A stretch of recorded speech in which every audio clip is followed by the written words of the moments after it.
Hello guys, അസ്സലാമു അലൈക്കും. അങ്ങനെ നോമ്പ് നോക്കാൻ ഏകദേശം ഒരു മണിക്കൂർ ബാക്കിയുണ്ട്. അപ്പോൾ പിള്ളേരെല്ലാം ഞായറാഴ്ച കൊണ്ട് പിള്ളേർക്കെല്ലാം നോമ്പുണ്ട്. അപ്പോൾ പിള്ളേരോട് നമുക്ക് ചോദിക്കാം ഏത് ജ്യൂസ് വേണ്ടതെന്ന്. ഏത് ജ്യൂസ് വേണ്ട? ചിക്കു ജ്യൂസ്. സെസായിരിന് ജ്യൂസ് വേണ്ട? ചിക്കു ജ്യൂസാ. അങ്ങനെ സെസായിരിന് ഇന്ന് നോമ്പുണ്ട്. അപ്പോൾ സെസായിർ പറഞ്ഞത് കൊണ്ട് നമുക്ക് ചിക്കു ജ്യൂസ് നമുക്ക് ഉണ്ടാക്കാം. ഓക്കെ, അങ്ങനെ പിള്ളേരെല്ലാം വലിയ ബേജാറിൽ. കാരണം വെച്ചാൽ പീടിക്ക് പോയിട്ടാകുമ്പോൾ ചിക്കൂല്ല.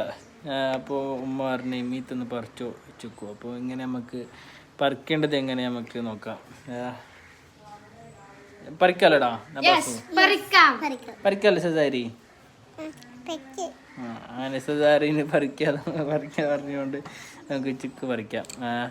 ഏണി സെറ്റാക്കണം, കാറ് മാറ്റണം. ഇൻഷാ അല്ലാഹ് നമുക്ക് എല്ലാം സെറ്റാക്കാം. ഓക്കെ ഓക്കെ അങ്ങനെയുള്ള കാറുണ്ട്. കാറ് ഇങ്ങനെ ഒന്ന് ഫ്രണ്ടിലിട്ടെങ്കിൽ നമുക്ക് മീത്ത് കയറാനേ പറ്റും. മനസ്സിലായോ? ഇതാ ഗ്യാപ്പിലാണ് കയറേണ്ടത്. അപ്പോൾ കാറ് നമുക്ക് കുറച്ച് ഫ്രണ്ടിലിടും. ചെറിയ പോകുന്നുണ്ട്.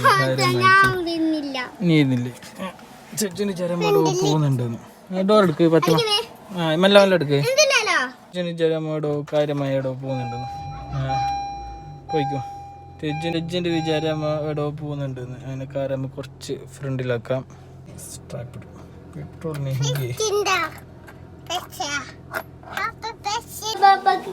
എല്ലാവരും മീത്ത് കയറുന്നുണ്ട്. ഇല്ലറുണ്ട്.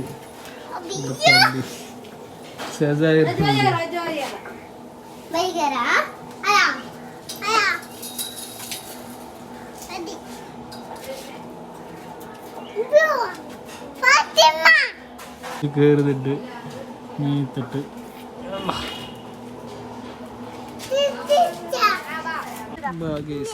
ഇതാണ് നമ്മളെ ചിക്കുമരം. ഇതിനാണ് പിള്ളേർക്ക് ചിക്കുമരം പറിക്കാൻ പറഞ്ഞത്.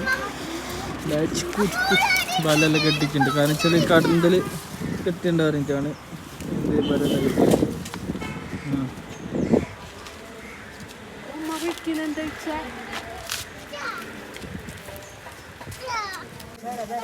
ഇതാണ് ചിക്കുവ. പോത്തിന് ജ്യൂസ് അടിക്കാനുള്ള ബെസ്റ്റ് ചിക്കുവാണിതാ. ചിക്കു സെറ്റ്. ഞാൻ ബസ് പറഞ്ഞു ബസ്. ഇത് ഇത്ര കിട്ടിയ ചിക്കു ഉണ്ട്. ഇനി കുറേ ഉണ്ടോ? അപ്പൊ ഇന്ന് ചിക്കു സെറ്റ് നമുക്ക് ചിക്കു ജ്യൂസ്. നല്ല ചിക്കു ജ്യൂസാണ്. ചിക്കു സാക്കി ബസ് താഴെ കൊടുക്കും.